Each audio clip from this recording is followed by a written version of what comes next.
Good morning and happy Sunday everyone. এখন সকালবেলা সকাল কটা বাজে, 11টা বাজে, 11টা 8 বাজে। বুঝতেই পারছো এখন অনেকটাই বেলা হয়ে গেছে। তো সমস্ত কাজকর্ম হয়ে গেছে, চাটা খাওয়া হয়ে গেছে, মিস্ত্রিরা কাজ করতে এসেছে আজকেও 6:30টায়। তো এতক্ষণ ওই বাড়িতে ছিলাম না, এতক্ষণ ওই বাড়িতে ছিলাম এটা বলা ভুল। আমি সকালবেলা এই বাড়িতে উঠে এসে সমস্ত কাজকর্ম করে রেখে চাটা করে নিয়ে ওই বাড়ি গেছিলাম। ওই বাড়িতে এতক্ষণ ছিলাম। তারপর একটু আগে আসলাম, এই 10:30টা নাগাদ আসলাম, এসে বাসন কটা মেজে নিয়ে আসলাম। এখন একটু ঘরে এসে বসলাম। এবার আমি একটু ব্রেকফাস্ট করব। আর মিস্ত্রি দাদাদের সেই চা দিয়েছি 8টার দিকে, আর এখন 11টা বাজে। তো এখন আরেকবার চা করে দেবো। আর আমিও একটু চিড়ে, ছাতু, জল এগুলো খাবো। তোমাদের দাদাভাই এসে বাজার করে দিয়ে গেছে। আর সকালবেলা চা খেয়েছি আর একবার গ্লুকন্ডির জল খেয়েছি ওই বাড়ি থেকে, রোদের থেকে আসার পরে। এখনও দেখতে পাচ্ছি আমি ফ্যানের নিচে বসে আছি, তাও তরতর করে ঘামছি। এই যে চকচক করছে না আমার মুখে, এগুলো কিন্তু মুখের গ্ল্যামার না, এগুলো হচ্ছে ঘাম। তো ঘেমে একদম জল হয়ে যাচ্ছি। প্রচণ্ড পরিমাণে গরম আজকে, মানে বলার মতন না, এত গরম। কালকে তো ঝড় বৃষ্টি কিছুই হয়নি রাত্রেবেলা, ওই জন্য আজকে মারাত্মক গরম পড়েছে। রাত্রের দিকে হয়তো ঝড় হতে পারে, একদম গুমোট হয়ে রয়েছে। তোমাদের দাদাভাই বাজার করে এনে দিল, ওকেও একটু গ্লুকন্ডির জল করে দিলাম, আমিও গ্লুকন্ডির জল খেলাম। তাও তো ঘামছি।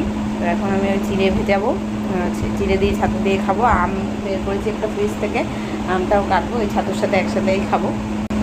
আর মিষ্টি দাদাদের চা করে দিয়ে আসবো। তারপর রান্নাবান্নায় হাত দেবো। ওই ঘরে মাছ রয়েছে, যাই তাড়াতাড়ি, নইলে ওই রান্নাঘরে তো দরজা নেই, দেখেছো গ্রিলটা একদম ফাঁকা ফাঁকা না, বিড়াল ঢুকে যায়, মাছ নিয়ে চলে যেতে পারে। এই যে সব দেখো বাজারঘাট, পুঁই শাক নিয়ে এসছে আজকে, পুঁই শাক রান্না করতে হবে। আর এখানে মাছ এনেছে। আর এখানে আমি চালটা ভিজিয়ে রাখলাম, এই মাত্র জাস্ট চালটা ভিজিয়ে রেখে গেছি। তো এখন চা করব, চা করে দিয়ে আসি। তারপরে মাছটার মধ্যে চিংড়ি মাছ আছে আর রুই মাছ আছে মনে হচ্ছে, চিংড়ি মাছ দিয়ে পুঁই শাকটা রান্না করব আর মাছের ঝোল করব।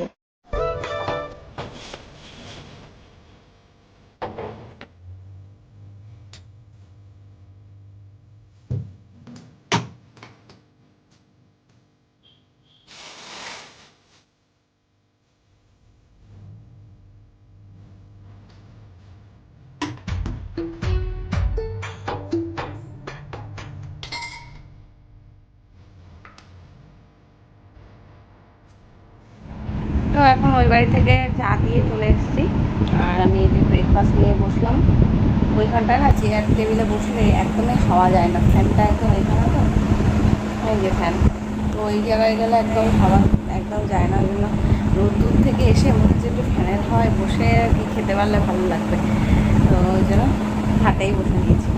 ওই যে চিড়ে দিয়ে, ছাতু দিয়ে একদম পাতলা জলের মতন করে আর কি খাই আমি, ঠান্ডা ফ্রিজের জল দিয়ে। আর এই হচ্ছে একটা আম কেটে নিলাম। আমগুলো দারুণ মিষ্টি, দারুণ। আমটা এতটাই মিষ্টি মনে হচ্ছে এই চিড়ের মধ্যে কোনো চিনি বা গুড় দিয়ে না দিলেও হতো। তো একদম অল্প একটুখানি আখের গুড় দিয়েছি, আর আমের যে মিষ্টি রয়েছে তাতেই মানে চিড়ে খাওয়া হয়ে যাচ্ছে, এত মানে গুড়ের মতন মিষ্টি আম।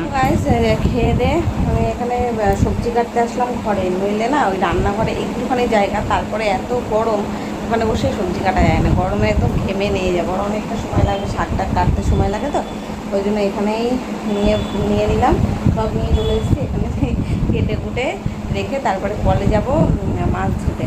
মাছগুলো কলে গিয়ে ধুয়ে নিয়ে আসবো, কারণ কলে এখন ছাওয়া একদম, আর পুকুরে হাওয়াও আছে। তো কেটে নিই পুঁই শাকটা। এই যে সব সবজি ধরে নিয়ে চলে এসেছি, এখানে বসে পড়েছি নিচে। আর ওই জায়গাটায় বসলে না বেশ সুন্দর হাওয়া লাগে, মাথার উপরে ফ্যানটা আছে। আর টিনের ঘর না, খাটের উপরে খাটটাটগুলো গরম হয়ে যায় টিনের কি গরমের চোটে, কিন্তু নিচটাই একদম মেঝের থেকে ঠান্ডা ভাবটা উঠছে, তো ওই জন্য বেশ ঠান্ডা থাকে। মানে এখানে যদি আধা ঘন্টা বসে থাকি নিচে, তাহলে ঘুম এসে যাবে। তো আমি এই যে সব সবজি কেটে নিলাম, পুঁই শাক রান্না করব, আর হচ্ছে মাছের ঝোল করব। আর কিছু করবো কিনা এখনও বলতে পারছি না, ডাল করতেও পারি নাও করতে পারি, মানে টক ডাল করলে টক ডাল করবো, নইলে করবো না। তো দেখা যাক কি করা যায়। দেখো এখন সব সবজি কেটে নিয়ে নিলাম, কেটে ধুয়ে নিয়েছি। এখানে মাছের ঝোলের জন্য আলু, পেঁয়াজ, কাঁচা লঙ্কা, আর অবশ্য পেঁয়াজ আর কাঁচা লঙ্কাটা এই শাকেও দেবো, আর টমেটো কেটেছি। এখানে মাছগুলো কলের থেকে ধুয়ে আনলাম, চিংড়ি মাছটা ধুয়ে বেছে এনে লবণ হলুদ মাখানো হয়ে গেছে। এখানে রুই মাছও তাই। সব ধোয়া কমপ্লিট। এখানে সব পুঁই শাকটা কেটেছি, এর মধ্যে দিয়েছি কুমড়ো, আলু, বেগুন আর হচ্ছে এই যে কাঁঠালের বীজ। কড়াই বসিয়ে দিলাম, আগে শাকটা রান্না করে নেবো। আর এদিকে ভাত বসিয়ে দিলাম এইমাত্র আমি। তো আগে মাছটা, এই চিংড়ি মাছটা ভেজে পুঁই শাকটা বানিয়ে নেবো, তারপরে মাছের ঝোল বানাবো। একদম কালকের মতো পাতলা করে মাছের ঝোল বানাবো। এই রান্নাঘরটা এত ছোট আর চারিদিকে জিনিসপত্র দিয়ে এতটাই ভর্তি থাকে যে কোন দিকে যে আমি ক্যামেরাটা সেট করব আমি নিজেই বুঝে উঠতে পারি না। তো যাই হোক, একটু অ্যাডজাস্ট করে দেখে নিও তোমরা। হয় আমার মাথা কেটে যায়, নইলে যেখানে রান্না করছি সেটা কেটে যায়, এরকম হয়। তো যাই হোক, এই যে শাকটা বসিয়ে দিলাম, 5 ফোড়ন দিয়েছি আর তেজপাতা, শুকনো লঙ্কা ফোড়ন দিলাম। তারপরে পেঁয়াজ দেব, পেঁয়াজ কাঁচা লঙ্কা একটু ভাজা করে তারপরে শাকটা দিয়ে দেবো। আর চিংড়ি মাছটা ভেজে তুলে নিয়েছি আগেই, একটু লাল লাল করে ভেজে তুলে নিয়েছি। শাকটা যখন একদম সেদ্ধ হয়ে যাবে, মানে শাকের মধ্যে যে আলু দিয়েছি, কুমড়ো দিয়েছি, বেগুন দিয়েছি, সেগুলো সেদ্ধ হয়ে গেলে তারপরে মাছটা একদম লাস্টে দিয়ে দেবো। তো এই যে দেখো কতটা এক গামলা মতন হয়েছিল শাক কাটার পরে। তারপরে কড়াইতে যখন দিলাম তখনও মনে হচ্ছিলো এক কড়াই, আর এখন দেখো অল্প একটু হয়ে গেছে। একটু লবণ হলুদ দিয়ে ঢাকা দিয়ে দিলেই শাক জিনিসটা না কমে যায় একদম। এই যে চিংড়ি মাছ দিয়ে পুঁই শাক রান্না কমপ্লিট। আর এখানে দুটো বাটিতে নিয়েছি, এই বড় বাটি যেটা রয়েছে এটা আমাদের জন্য, আর এই ছোটো বাটিটা ওই পাশের বাড়ির দিদি ভাইদের, ওদের বাটিতে তুলে রাখলাম, খানিকটা দেবো। মাছের ঝোলটা হয়ে যাক, তারপরে একসাথে দিয়ে আসবো। তো এই যে মাছটাও এখন ভেজে নিচ্ছি।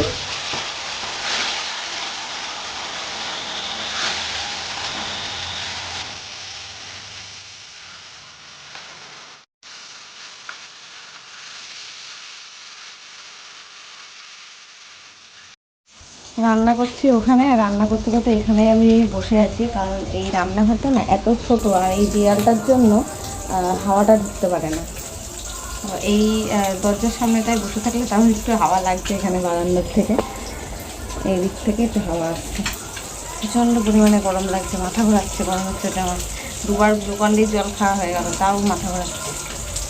মাছের ঝোলটা রান্না হলে হয়ে যায়, ভাত আর পুঁই শাক রান্না হয়ে গেছে। এখানে বসলে একটু হাওয়া দিচ্ছে, বাইরে গাছপালা আছে তো ওই জন্য। এখানে দেখো কত জামা কাপড় রয়েছে, আজকে আর কাচলাম না, এই গরমে আমি আর পাচ্ছি না, রেখে দিলাম জমিয়ে, সব কালকে কাচবো। দেখি মাছটা ভাজা হয়েছে কতদূর। দেখো এই বাগান থেকেও হাওয়া দিচ্ছে, কিন্তু হাওয়াটা না আমার গায়ে এসে যখন লাগছে তখন হয়ে যাচ্ছে গরম, কারণ এখানে গ্যাসের গরম হাওয়া এখান থেকে হয়ে আসছে, তো ওই জন্য আমার গা পুরো গরম হয়ে যাচ্ছে।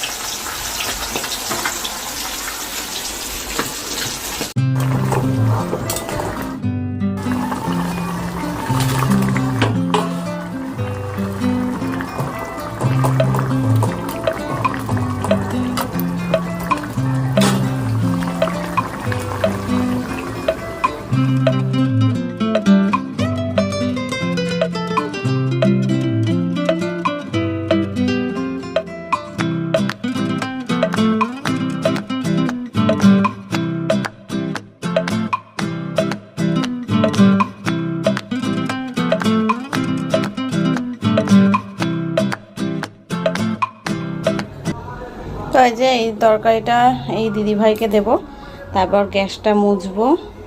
আর এই কটা বাসন হয়েছে, এই গামলায় আছে, কড়াইটা, এগুলো মেজে ঘষে স্নান করব। তো বন্ধুরা, এই যে রান্নাঘর থেকে বাসনগুলো সব বের করে বাইরে রাখলাম, মানে কলে রেখে আসলাম। আর গ্যাসটা মুছে নিয়েছি, টেবিলটা মুছে নিয়েছি, নিচে একটু এঁঠোকাটা জল টল পরে সেগুলো মুছে নিলাম। আর ঘর বারান্দা সব ঝেড়ে নিয়েছি, পরিষ্কার একদম।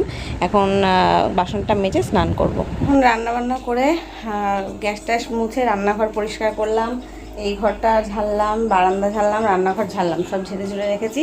এখন বাসনটা মাজতে যাব, তো কলে লোক রয়েছে, ওই জন্য আমি একটু পরে যাব বাসনটা মাজতে। এখন একটু ওই বাড়ির থেকে ঘুরে আসি, দেখি কতদূর কী কাজ হলো। তো চলো তোমাদেরও দেখিয়ে আনি আজকে কি কাজ হচ্ছে।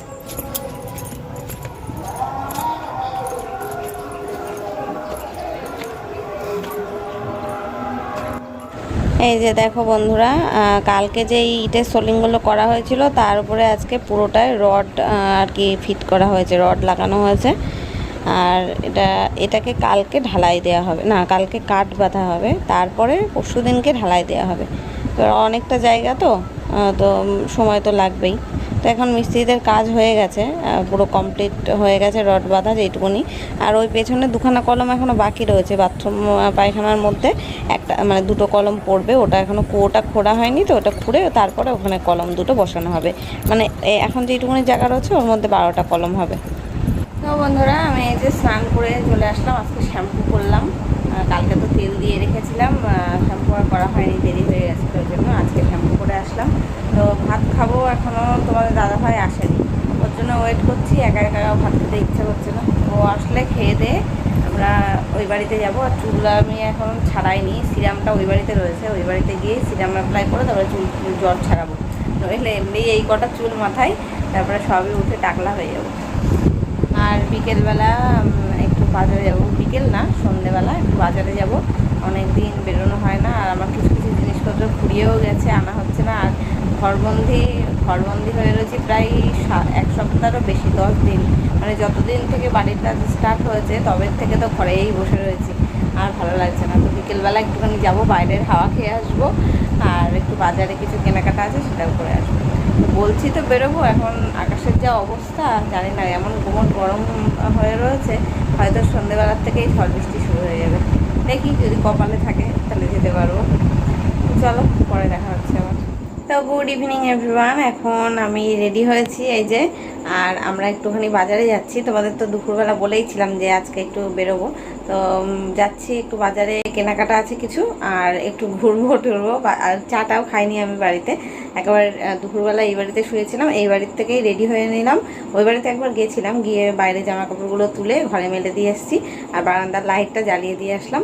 তো এখন এসে এই বাড়িতেই তো আমার শোকেস টোকেস সবই রয়েছে, মানে জামা কাপড় সাজগোজের জিনিসপত্র সব এখানেই। তো এখান থেকেই সেজে গুজে এখন আমরা বেরোচ্ছি। তোমাদের দাদাভাইকে ফোন করলাম, ও দোকান থেকে আসছে, এসে নিয়ে যাবে আমাকে। তো একটু বাজার ঘুরবো, আর কিছু টুকটাক কেনাকাটা আছে সেটা করব। যেমন ফেস ওয়াশ কিনতে হবে, ফেস ওয়াশটা 3-4 দিন হলো ফুরিয়ে গেছে, কিন্তু যাওয়াই হচ্ছিল না এই বাড়ির কাজের জন্য। আর সত্যি মানে বাড়িতে থেকে থেকে না কেমন গুমোট লাগছে, ভালো লাগছে না, আর মনে হচ্ছে বাইরে একটু ফ্রেশ হাওয়া খেয়ে আসি। তো চলো আমরা বেরিয়ে পড়ি, তোমাদের দাদাভাই এই হয়তো এখনই এসে যাবে, আসলেই আমরা বেরিয়ে যাবো। তো চলো দেখতে থাকো। তো এই যে আমরা বাজারে চলে এসেছি, আর এসেই ফার্স্টেই দেখলাম বাজারে একটা কুলপির দোকান, আর আমার খুব খেতে ইচ্ছা করলো। এখানে দেখো আমি একটা কুলপি নিয়ে নিলাম, ওটাই আমি, তোমাদের দাদাভাই খাইনি, একবার মনে হয় মুখে দিয়েছিল আর খাইনি, ও ওসব পছন্দ করে না। তা ওটা খেতে খেতেই একটু বেরোলাম। আগে ভাবলাম একটু ঘুরে নিই, তারপরে বাড়ি যাওয়ার সময় যেই কেনাকাটাগুলো আছে সেগুলো করে যাব। তো রাস্তায় বেরিয়েও তো প্রচণ্ড গরম, তাও গাড়ি যতক্ষণ চলছে ততক্ষণ হাওয়াটা লাগছে, ততক্ষণ ভালো লাগছে। তো বাইরে বেরিয়ে একটু বেশ ফ্রেশ লাগছিল।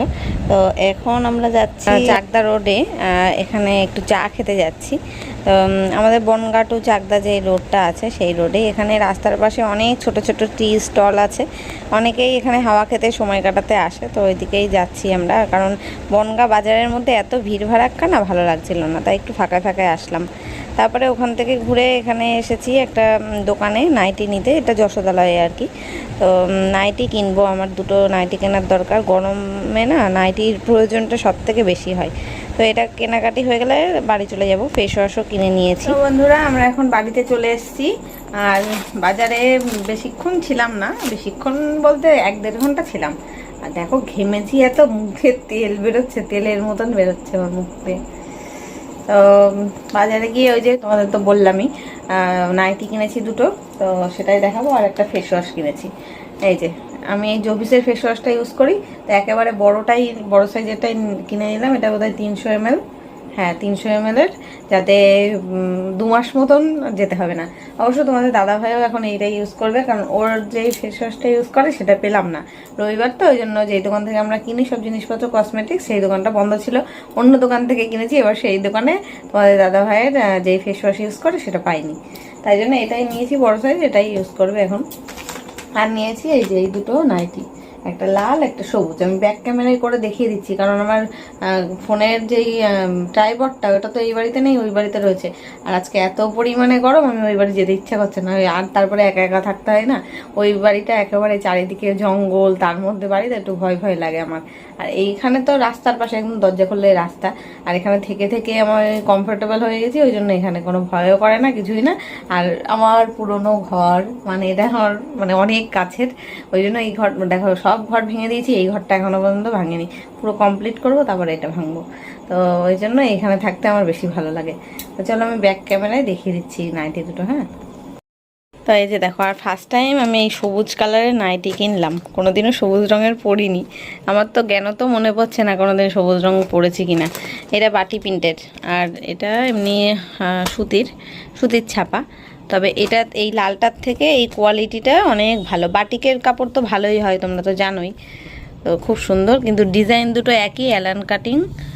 এই যে অ্যালান কাটিংয়ের, আর সামনে বোতাম রয়েছে। এটাও সেম সেম কাটিং, একদম গলাটা দেখতে পাচ্ছ। আমি খুলে একবার তোমাদের দেখিয়ে দিচ্ছি দুটোই। লাল রঙের নাইটি ছিল না আমার, মানে অনেক দিন আগে পরেছি, এখন বর্তমানে নেই, তাই ভাবলাম একটা লাল রঙের নাইটি নিই, অনেক দিন পরা হয় না। দেখো নাইটিগুলো, সবুজ নাইটিটার কালারটা এরম হলে কি হবে, ডিজাইনটা কিন্তু খুব সুন্দর, অনেকটাই মর্টিনের যে কয়েল, মর্টিনের মতন ছাপা দেখো। তো এই যে এটা সবুজটা, আর এই লালটার ছাপাটাও খারাপ না, সুন্দর। দাঁড়াও, এই যে কেমন হয়েছে নাইটিগুলো কমেন্ট করে জানিও, আর কোন নাইটিটা বেশি ভালো লাগছে সেটাও কমেন্ট করে বলো। যখনই আমি নাইটি কিনি, তোমরা অনেকেই কমেন্ট করো যে কত করে দাম নিয়েছে নাইটিগুলোর, বলতে আমি সাধারণত বলি না, মানে ভিডিওতে বলি না দামটা।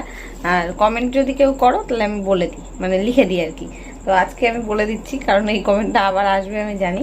লালটা নিয়েছে 270 টাকা, লালটার একটু দাম কম। আর সবুজটা যেহেতু বাটিকের, ওই জন্য এটা বোধহয় 310 টাকা নিয়েছে। এই হচ্ছে দাম, ঠিক আছে। তো চলো আমি এখন ওই বাড়িতে আমি এখন যাব না, এখন রাত 9টা বাজে। 8:30টার সময় আমরা বাড়ি এসেছি, এসে হাত মুখ ধুলাম, মুখ ধুইনি, হাত পা ধুলাম, ধুয়ে ফ্রেশ হলাম, মানে ড্রেসটা চেঞ্জ করলাম, এত গরম লাগছিল, চেঞ্জ করে নাইটি পরে বসলাম আমি ঘরে। তো এখন যাব না ওই বাড়িতে, 10টার দিকে, 9:30 কি 10টার দিকে ওই বাড়িতে যাব। তারপরে ভাতটা আমার সমস্ত কিছু রান্না করাই আছে, শুধু গরম করতে হবে। যখন তোমাদের দাদাভাই আসবে তখন মাছের ঝোল টোল এগুলো গরম করব, করে খেতে দেবো। একবারে ওই রাতেই যাব, এখন আর যাবো না, এই বাড়িতেই থাকি। তো চলো পরে দেখা হচ্ছে তোমাদের সাথে।